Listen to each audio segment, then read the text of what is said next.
Hello दोस्तों, स्वागत है आपका हमारे चैनल वीएस कहानियाँ। तो शुरू करते हैं आज की कहानी। छोटे से गांव में एक लड़का रहता था, आदित्य। उसकी दुनिया उसकी माँ के इर्द गिर्द घूमती थी। माँ के बिना वह कुछ भी नहीं सोच सकता था। जब भी वह स्कूल से घर आता, माँ दरवाजे पर खड़ी उसका इंतजार करती थी। आ गया मेरा राजा बेटा, माँ मुस्कुराकर पूछती और प्यार से उसके सिर पर हाथ फेरती। माँ का प्यार और देखभाल आदित्य के लिए सबसे अनमोल चीज थी।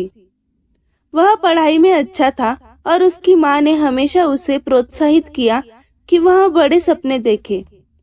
बेटा, एक दिन तुम बहुत बड़े आदमी बनोगे, पर याद रखना, सफलता से ज्यादा जरूरी है इंसानियत।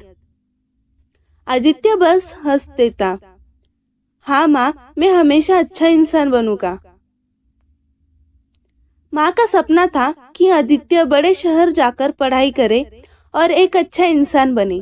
उन्होंने अपने छोटे से खेत को गिरवी रखकर उसे शहर भेज दिया। जब आदित्य पहली बार शहर आया तो सब कुछ नया और अजीब था। बड़ी इमारतें, चमकती सड़कें और भागदौड़ भरी जिंदगी। यहाँ किसी के पास एक दूसरे के लिए समय नहीं था। माँ रोज उसे फोन करती, बेटा खाना खाया? हाँ माँ, आप फालतू चिंता मत किया करो, मैं ठीक हूँ। धीरे धीरे आदित्य अपनी पढ़ाई और दोस्तों में इतना व्यस्त हो गया कि माँ को फोन करना कम कर दिया। अगर कभी माँ का फोन आता तो वह जल्दी जल्दी बात करके काट देता। माँ, मैं बहुत बिजी हूँ, बाद में बात करता हूँ। माँ बस हंसकर कहती, ठीक है बेटा, खुश रहो। आदित्य ने पढ़ाई पूरी की और एक बड़ी कंपनी में नौकरी लग गई। उसे ऊंचाई पर पहुंचने का जुनून सवार था। वह दिन रात मेहनत करता और प्रमोशन के पीछे भागता। अब वह महीने में एक बार ही माँ को फोन करता। माँ हमेशा उसे याद दिलाती, बेटा कभी घर आओ, बहुत साल हो गए, तुम्हें देखे बिना मन नहीं लगता। माँ, अभी बहुत काम है, जब समय मिलेगा तब आऊंगा। माँ चुप हो जाती, लेकिन उनकी आवाज में उदासी थी जिसे आदित्य कभी समझ नहीं पाया। एक दिन गांव से एक पड़ोसी का फोन आया। आदित्य बेटा, तुम्हारी माँ की तबीयत बहुत खराब है, उन्हें देखने आ जाओ। आदित्य ऑफिस के काम में इतना व्यस्त था कि उसने कह दिया, मैं अभी बहुत बिजी हूँ, अगले महीने आऊंगा, उन्हें दवा दिलवा देना। पड़ोसी ने लंबी सांस ली और कहा, बेटा, माँ जिंदगी भर हमारा इंतजार नहीं कर सकती। लेकिन आदित्य ने ध्यान नहीं दिया। वह अपनी प्रमोशन की मीटिंग में लग गया।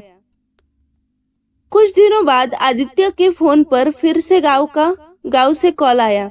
बेटा, तुम्हारी माँ अब इस दुनिया में नहीं रही। आदित्य के हाथ से फोन गिर गया। उसकी आंखों से आंसू बहने लगे।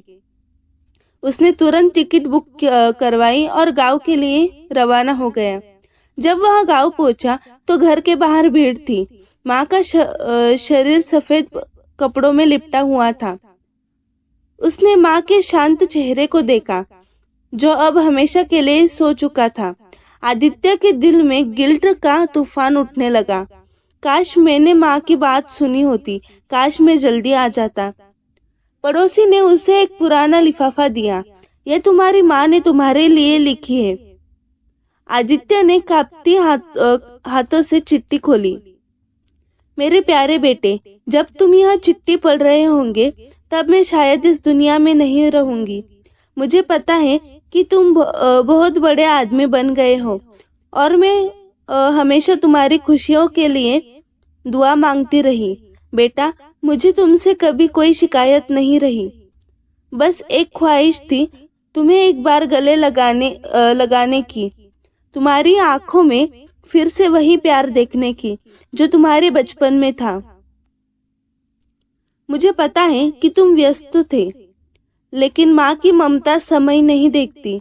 मुझे बस इतना कहना था कि तुम हमेशा खुश रहो और हाँ, जब कभी तुम्हें लगे कि तुम अकेले हो तो याद रखना, तुम्हारी माँ की दुआएं हमेशा तुम्हारे साथ है।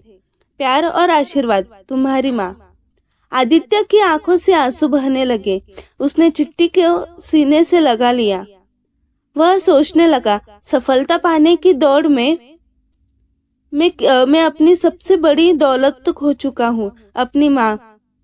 उस दिन उसने खुद से वादा किया कि अब वह अपनों को कभी अनदेखा नहीं करेगा।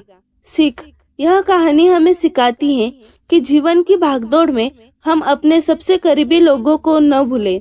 पैसे और सफलता की दौड़ में अपनों को खो देना सबसे बड़ा पछतावा होता है। जब तक हमारे माता पिता हमारे साथ हैं, हमें उन्हें समय देना चाहिए, उनसे बात करनी चाहिए और उनके साथ प्यार से रहना चाहिए, क्योंकि जब वे चले जाते हैं तो सिर्फ यादें और पछतावा रहते हैं। प्लीज वीडियो पसंद आई हो तो चैनल को सब्सक्राइब करें और बेल नोटिफिकेशन को ऑल पर सेट करें ताकि हमारे वीडियो आप तक पहुंच सके। धन्यवाद।